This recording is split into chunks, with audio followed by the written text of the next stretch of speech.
Should intentional walks in a row be banned? As the dust from a wild MLB season finally begins to settle, the debate surrounding Shohei Ohtani is only getting hotter.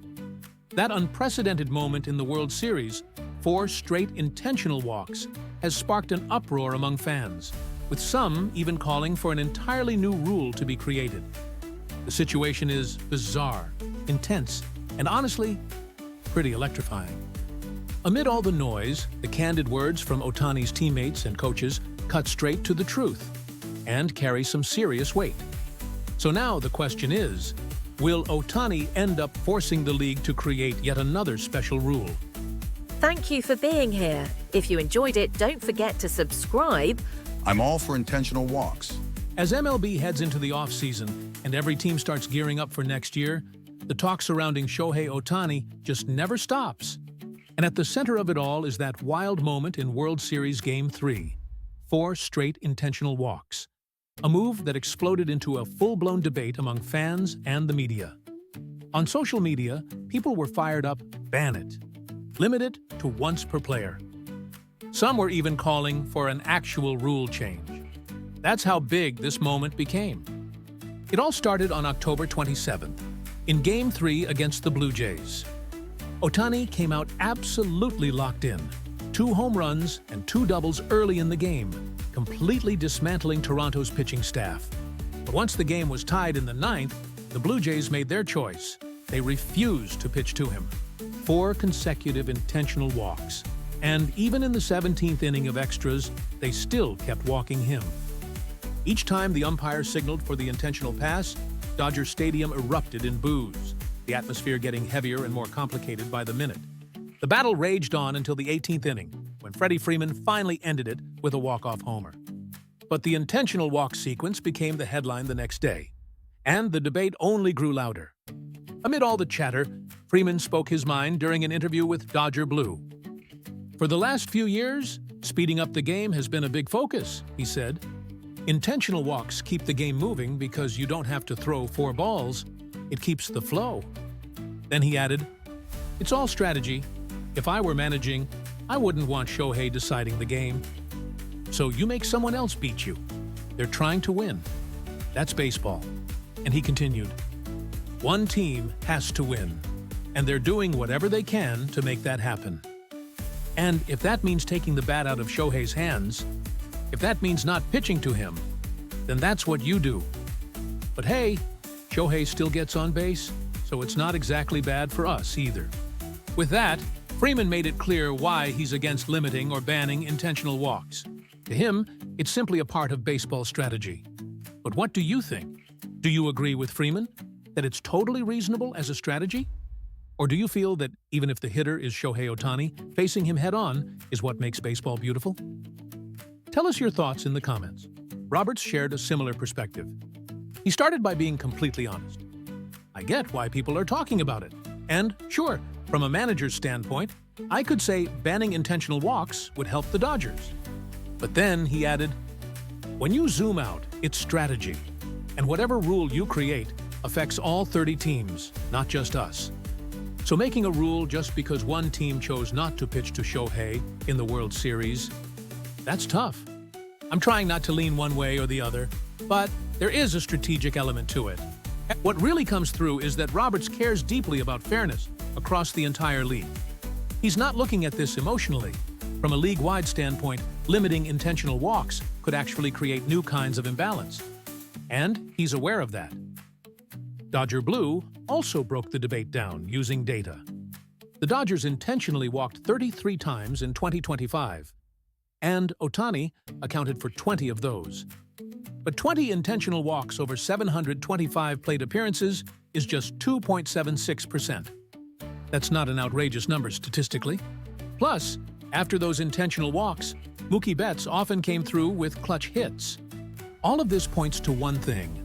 The 4 straight intentional walks incident was a rare, extreme situation, not something common enough to justify an immediate rule change. While social media is buzzing with emotion, the media is trying to take a step back and analyze the situation rationally. And if this debate has revealed anything, it's this. Shohei Ohtani is so extraordinary that his very existence is now shaping how the entire league thinks about the game, even its rules. It's incredibly rare for one player to sit at the center of a rules discussion, and it shows just how much Ohtani is rewriting baseball's norms. But banning intentional walks would also create new problems: heavier workloads on pitchers, increased injury risks, and the possibility of games spiraling out of control. The real question becomes, do we prioritize the strategy of avoiding the matchup? Or the thrill of best versus best baseball?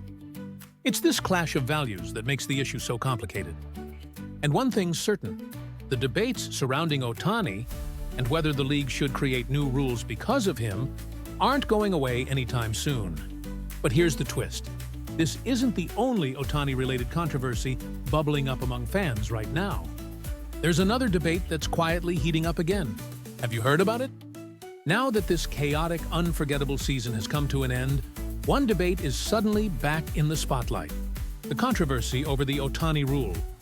This is the special provision that allows Shohei Ohtani, the face of two-way baseball, to remain in the game as a designated hitter even after he's done pitching. But according to U.S. media, several teams are growing increasingly frustrated with that exception. Bob Nightingale of USA Today reported, "Executives from other clubs are upset that the Dodgers, because of Shohei Ohtani's two-way status, effectively get to carry an extra pitcher on their roster. When Ohtani starts on the mound, he can stay in the lineup as the DH, even after he's removed as a pitcher." Multiple teams are said to be voicing dissatisfaction, and the discussion has spread across Japanese sports outlets as well. Right now, Ohtani is the only player benefiting from this rule. He's literally the living symbol of the entire system. Experts in both the US and Japan have weighed in, and the debate is heating up again. Meanwhile, the Dodgers drew 4,012,470 fans this season, the highest attendance in franchise history. The Ohtani rule isn't just a rule anymore. It's becoming a league-wide conversation about fairness, innovation, and the impact of a once-in-a-generation player. And last season, when Ohtani became the first player in MLB history to record a 50-50 season, even road attendance surged, averaging 36,253 fans, a jump of more than 12% from the year before. With Ohtani generating that much economic impact, many believe Commissioner Manfred is essentially operating under a Shohei-first philosophy, making any change to the Ohtani rule unlikely. But now that the Dodgers have won back-to-back World Series titles, resentment from rival teams is growing. If that frustration keeps building, it wouldn't be surprising to see a proposal to scale back, or even eliminate, the rule. And if enough teams push back, the Players Association could get involved as well. So even though MLB clearly values Ohtani, the reality is that as long as the Dodgers keep dominating, the Ohtani rule might not be completely safe. On the other hand, the rule isn't some magic solve-everything system either. Some have floated the idea of using Ohtani in the outfield, but given how long it's been since he played there, that option is basically unrealistic. On social media, the majority sentiment leans positive.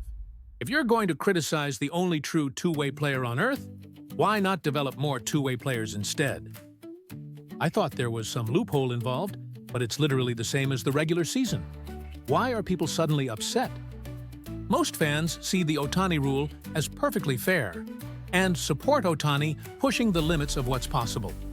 Right now, he's the only player in MLB who can truly function as a full-fledged two-way star, and the only one who can fully take advantage of the rule. His impact is so overwhelming that the league's provision has become known in practice as the Ohtani rule. So after everything we've covered, what do you think? Whether you're for it or against it, share your thoughts in the comments. We'd love to hear where you stand. The future of Ohtani's role on the mound. Hall of Famer John Smoltz has offered a fascinating perspective on how Shohei Ohtani should be used going forward. Drawing from his own career, Smoltz gave a deep, experience-based breakdown of Ohtani's current situation as a pitcher and what might come next. Coming off right elbow surgery, Ohtani has returned with even more velocity, hitting the highest fastball speeds of his career. His performance so far has actually surpassed his pre-surgery level, showing just how smooth his recovery has been. With that comeback, fans and analysts have reignited the long-running debate. Should Ohtani stay in the rotation as a starter? Or should he be used as a dominant closer instead? On this topic, Smoltz made an important point. Just because you're a reliever doesn't mean the workload is lighter. Relievers have to get their arms loose multiple times depending on how a game unfolds. And in some cases, the cumulative stress can be heavier than what starters face. Smoltz knows this firsthand. He transitioned from starter to closer during his own playing days, and he described the challenge. Depending on the game, you might warm up several times and still never get in. That build-up, over and over again, creates a massive workload. His insight makes it clear that the "just make Ohtani a closer" argument isn't as simple as it sounds. Smoltz even gave a concrete example. What if his spot in the order comes up in the bottom of the 8th? In other words, it's not as simple as saying, just have him close the 9th. The timing, the rhythm, the mental and physical adjustments, closers deal with an incredibly delicate balance. He thinks using Ohtani as a closer is absolutely on the table. He's a freak of nature. It might not take him long at all to get his arm ready, Smoltz said, highlighting Ohtani's unique, almost superhuman potential. This isn't the first time Smoltz has expressed that kind of belief. On a previous Fox Sports broadcast, he said, "I can't even find the words to describe Shohei Ohtani. 3 years ago, when I said that if he focused solely on pitching for a season, he'd become the best pitcher in baseball, people thought I was crazy. But now, I'm convinced." Comments like these show that his praise isn't empty hype. It comes from real, lived experience on the mound. And to Smoltz, Ohtani's ceiling as a pitcher isn't just high, it's unprecedented. Smoltz's confidence doesn't come only from Ohtani's insane physical tools. It comes from Shohei's pitcher's instincts, his ability to read situations, and his unreal flexibility to evolve on the fly. This isn't some short-term hype. It's a conclusion drawn from years of watching Ohtani grow, adjust, and master both roles. And right now, Ohtani isn't just a pitcher. He's the centerpiece of the Dodgers lineup. Managing his workload on the mound while keeping his bat in the heart of the order is an incredibly delicate balance, even for a powerhouse team like LA. Smoltz's words carry the weight of someone who isn't just praising greatness. He's evaluating it through the lens of a legendary career. His analysis is grounded, realistic, and deeply informed by experience. At the core of it all is a genuine belief that Ohtani is a player who never stops evolving, no matter the circumstances. So the question is, what kind of surprises do you think Ohtani will give us next? Even a gut feeling is welcome. Share your thoughts in the comments. Because knowing Shohei Ohtani, whatever we're imagining now, he's probably going to blow past it with ease. Thanks for watching all the way through. What did you think? Feel free to share your thoughts in the comments. We'd love to hear from you. If you enjoyed this video, don't forget to like, subscribe, and join us as we continue to follow Shohei Ohtani's incredible journey. See you in the next one.